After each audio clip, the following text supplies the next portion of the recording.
not your average rapper, cabbage twisting every other verse, kicking originality to the curb. I won't drive your hearse from point A to point B. 6 feet under is where we'll all sleep when the grim reaper reaps what she sowed. Foul play, fate works that way.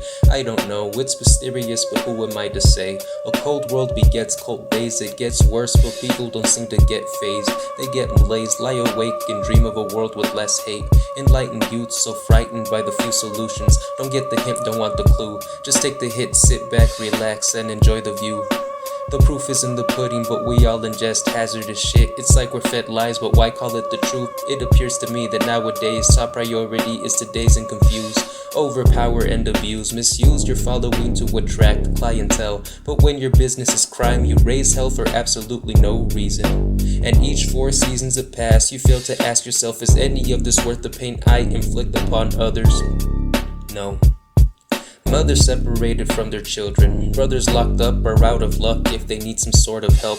It's hell on earth, women forced to give birth, homeless people treated like dirt, and if you're brown in a racist town, you're fucking cursed.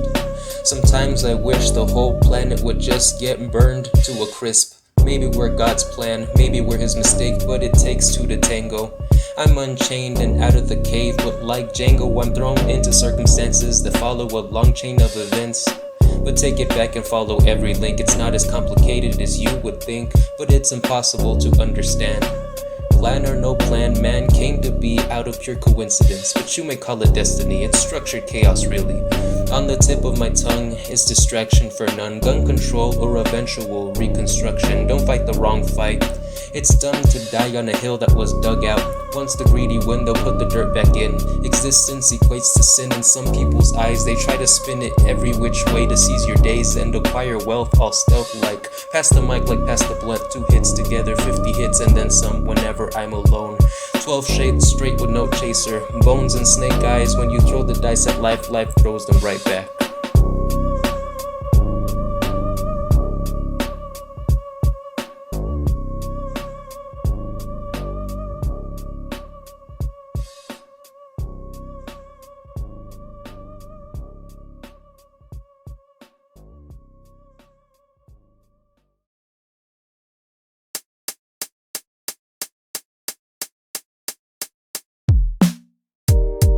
Picture this, just a kid bebopping rock steady, not exactly ready for the world ahead. So young but already, he wishes he were dead. So fed up with what he has seen, he lies in bed and hopes to dream of a new home that isn't quite so obscene.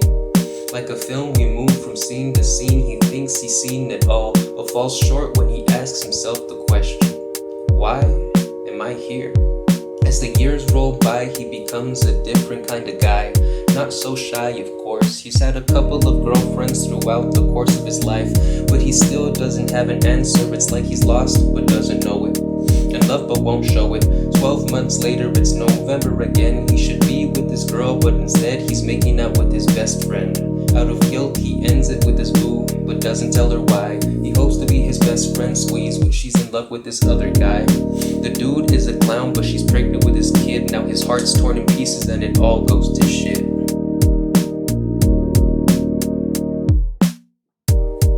He begins this next chapter with his heart on a stretcher, smoke in his lungs and nights filled with laughter. Nobody bothers to ask him what's the matter. He hides it so well, goes out in stealth and spends what little wealth he has on swishers and gas. Months and months pass. The blunts don't hit like they used to. The quarters don't last. He's fast to ask an old classmate for a plug who deals tabs. To make a long story short, he gets his hands on LSD and acquires a new friend who lets him smoke for free. His mind unravels as he travels down a path that leads to getting high off your ass on cocaine and ecstasy, mixing bars and alcohol, can't you see? This was all a plea for help, muffled and hidden away, even from himself. But when push came to shove, it all came undone. He took too many tabs, threw his dad down the stairs and himself off the roof. Went crazy for an hour and a half, then got sent to the ER. But he had no recollection. 4 days passed and he left UBH. His father told him what he had done, but it was too late. The son that he once knew lay dead behind a vacant stare.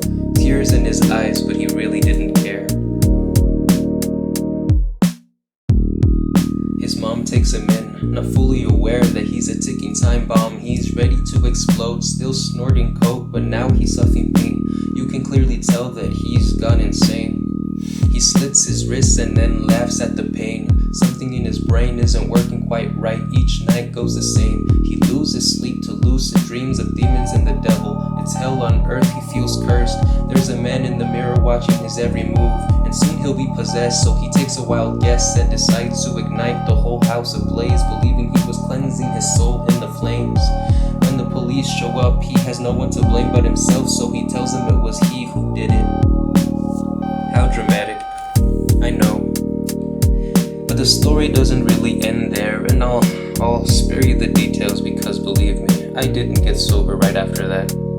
I relapsed real fast. And it took a couple of more months for me to realize that I needed to get up and out of my ass, off of my ass, to do something better with my life. Now it's been 9 months since I've been sober. Actually, it's about to be 10 months, or 11. Actually, it's about to be 11 months. I'm about to hit the year. Yup.